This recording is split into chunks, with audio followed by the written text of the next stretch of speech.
नमस्कार। चलिए आज एक बहुत ही मजेदार ज्ञान की यात्रा पर निकलते हैं। हम एक भारतीय राज्य से शुरुआत करेंगे और फिर देखेंगे कि कैसे वहाँ की बातें पूरी पृथ्वी और विज्ञान के कुछ जरूरी तथ्यों से जुड़ जाती हैं। तो शुरुआत एक सवाल से करते हैं। जरा सोचिए, एक जानवर, एक तारीख और एक समुद्र तट, इन तीनों में भला क्या कॉमन हो सकता है? इसका जवाब हमें इसी सफर में आगे मिलेगा। तो आज का हमारा सफर 5 हिस्सों में बटा होगा। पहले हम मध्य प्रदेश को जानेंगे, फिर पूरे भारत पर एक नजर डालेंगे, उसके बाद अपनी पृथ्वी के कुछ रहस्य समझेंगे, फिर विज्ञान की दुनिया में चलेंगे और आखिर में कुछ और रोचक तथ्यों को एक साथ जोड़ेंगे। तो चलिए शुरू करते हैं। हमारा पहला पड़ाव है मध्य प्रदेश, जिसे सच में भारत का दिल कहा जाता है। तो सबसे पहला सवाल, मध्य प्रदेश का स्टेट एनिमल यानी कि राज्य पशु कौन सा है? थोड़ा सोचिए। जी हाँ, इसका सही जवाब है बारहसिंगा। इसे स्वैम्प डियर के नाम से भी जाना जाता है। और हाँ, याद है हमारी शुरुआती पहेली? ये उसके जानवर वाले हिस्से का जवाब है। अच्छा, अब जरा स्टेट के जुडिशियल सिस्टम की बात करते हैं। मध्य प्रदेश का हाईकोर्ट कहाँ पर है? इसका जवाब है जबलपुर, भोपाल नहीं, जो कि राजधानी है। है ना ये एक दिलचस्प बात? अच्छा, वापस नीचे की तरफ चलते हैं। केन वाइल्ड लाइफ सैंक्चुरी कहाँ मिलेगी? हाँ, तो ये सैंक्चुरी भी मध्य प्रदेश में ही है। ये घड़ियालों के लिए काफी मशहूर है और ये दिखाती है कि इस राज्य की बायोडाइवर्सिटी कितनी रिच है।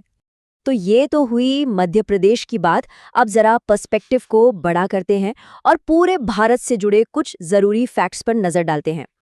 ये एक बहुत बहुत जरूरी सवाल है। हमारे देश का संविधान, जो आज के भारत की नींव है, वो लागू कब हुआ था? जी हाँ, वो तारीख है 26 जनवरी 1950 और इसी दिन को हम हर साल रिपब्लिक डे के तौर पर मनाते हैं। अच्छा, अब बात करते हैं हमारे नेशनल सिंबल्स की। भारत का राष्ट्रीय गीत यानी नेशनल सॉन्ग कौन सा है? वो है वंदे मातरम। देखिए, कई बार लोग इसे राष्ट्रगान जन गण मन से कंफ्यूज कर देते हैं, पर ये दोनों अलग हैं और दोनों की अपनी अपनी जगह बहुत अहमियत है। चलिए अब जरा ज्योग्राफी की तरफ चलते हैं। हमारे देश का सबसे दक्षिणी सिरा, द सदर्न मोस्ट पॉइंट, कौन सा है? इसका नाम है इंदिरा पॉइंट। ये अंडमान और निकोबार द्वीप समूह में मौजूद है। तो हमने कुछ जरूरी बातें जानी, जैसे कि हमारा नेशनल सॉन्ग वंदे मातरम है और देश का सबसे दक्षिणी छोर इंदिरा पॉइंट है। अरे हाँ, इसी लिस्ट में एक और चीज जोड़ लेते हैं। भारत का सबसे लंबा बीच चेन्नई का मरीना बीच है। और याद है हमारी पहेली? ये उसका दूसरा हिस्सा था, समुद्र तट। और हाँ, एक और बात, किसी भी स्टेट का कॉन्स्टिट्यूशनल हेड राज्यपाल यानी गवर्नर होता है। तो अब भारत से आगे बढ़ते हैं और अपनी पृथ्वी, अपने प्लैनेट के कुछ सीक्रेट्स को समझते हैं। एक ऐसी प्राकृतिक घटना जो बहुत शक्तिशाली होती है, सुनामी। इसका मेन रीजन क्या होता है? इसका सबसे बड़ा कारण है समुद्र के नीचे सी बेड पर आने वाला भूकंप। इसी वजह से पानी में इतनी जबरदस्त लहरें उठती हैं। ये सच में नेचर की ताकत का एक बेहतरीन उदाहरण है।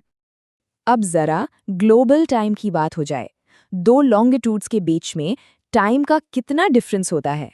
जवाब है 4 मिनट। जी हाँ, सिर्फ 4 मिनट। और इसी सिंपल से रूल पर पूरी दुनिया के टाइम जोन्स काम करते हैं, जिसकी वजह से हम सब एक दूसरे से कनेक्टेड रह पाते हैं। चलिए अब प्लैनेट अर्थ से हटकर साइंस के कुछ बेसिक फैक्ट्स को समझते हैं जो हमारी दुनिया को बनाते हैं। केमिस्ट्री का एक बहुत ही कॉमन सवाल है, ऐसा कौन सा नॉन मेटल है जो रूम टेम्परेचर पर लिक्विड स्टेट में होता है? इसका जवाब है ब्रोमीन। ये एक गहरा लाल भूरे रंग का लिक्विड होता है। मर्क्यूरी के अलावा ये अकेला ऐसा एलिमेंट है जो नॉर्मल टेम्परेचर पर लिक्विड होता है। अब बात करते हैं ह्यूमन बायोलॉजी की। हमारे शरीर की सबसे बड़ी हड्डी कौन सी है? ये है फीमर, जिसे हम जांघ की हड्डी भी कहते हैं। ये सिर्फ सबसे लंबी ही नहीं, बल्कि हमारे शरीर की सबसे मजबूत हड्डी भी है, जो हमारा पूरा वजन उठाती है। तो लीजिए, हम आ गए हैं अपने आखिरी पड़ाव पर। यहाँ हम कुछ और मजेदार फैक्ट्स को जानेंगे और अपनी पहेली को भी पूरी तरह से सुलझा लेंगे। अच्छा, भारत में एक बहुत जरूरी सांस्कृतिक दिवस मनाया जाता है, हिंदी दिवस। ये कब होता है? ये हर साल 14 सितंबर को मनाया जाता है और इसी के साथ हमारी शुरुआती पहेली भी सुलझ गई, याद है? वो जानवर था बारहसिंगा, तारीख थी 14 सितंबर और समुद्र तट था मरीना बीच। देखा कैसे ये तीनों अलग-अलग तथ्य थे जिन्हें हमने आज के इस सफर में एक साथ जोड़ दिया। और ये हमें एक आखिरी सवाल पर लाकर छोड़ता है कि असल में ज्ञान है क्या? क्या ये सिर्फ अलग-अलग फैक्ट्स को जमा करना है या फिर उन फैक्ट्स को एक दूसरे से जोड़ने की जो कला है, असली ज्ञान वो है? ये सोचने वाली बात है ना?